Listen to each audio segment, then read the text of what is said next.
When this hard maple died, we left 50 feet of it standing for the woodpeckers. They appreciate it.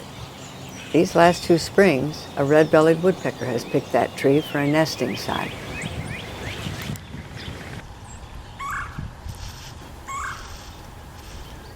Ain't he a beauty? In late February, he advertises for a mate and starts building their dream home.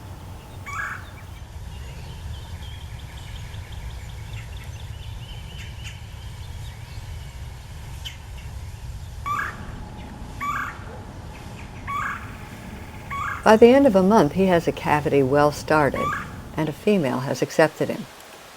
The 2 of them together finish hollowing out the nest, which is about 10 inches deep and cylindrical. If you turn the sound up, you might hear him tap, tap, tapping in there.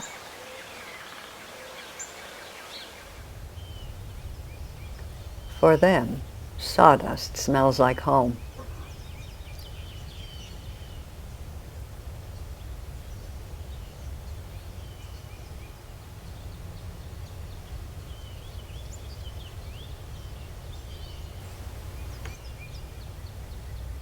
It's a lot of work.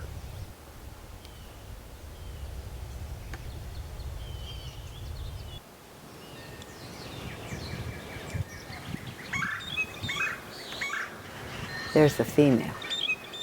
You can tell it's a female because the red on her head does not extend to her beak. But there's a glitch in this tranquil domesticity. Starlings. The 2 species, about the same size, are both aggressive and natural competitors for food and lodging. On a raw morning in late March, the day after all those wood chips hit the ground, the starlings laid siege to the cavity. Now, before you get a full-blown hate on against these moochers, consider the starlings' point of view.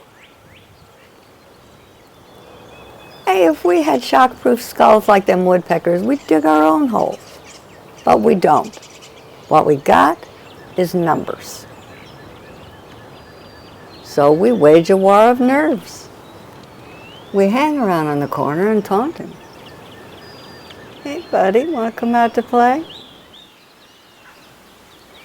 Now, he knows that if him and his lady love leave that hole unprotected for even a minute, one of us is going to be in there. So he's dashing around, wearing himself out. And finally he decides that that particular nest site ain't worth the aggravation. But it's not like all 6 of us dive-bombed him at once. What kind of birds you think we are? He was the one using his bill like a switchblade. Watch it in slow-mo if you don't believe me. See the one with the white stripes on his wings, rushing around picking on us? So anyway, in the end, one of us gets the nest, and the rest of the flock moves peacefully on, and our unpaid contractor settles elsewhere to hammer out another nest.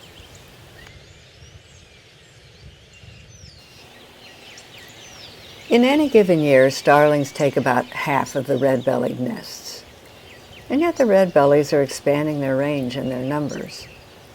Our red-bellied male was probably pretty grumpy about it for a day or 2, but he's fine.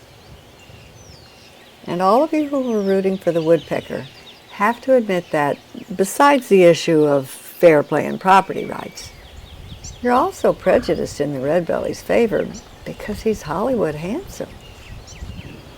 Robert Redford in his prime wasn't that gorgeous. Starlings are Hollywood handsome too. They're just less like Redford and more like Darth Vader.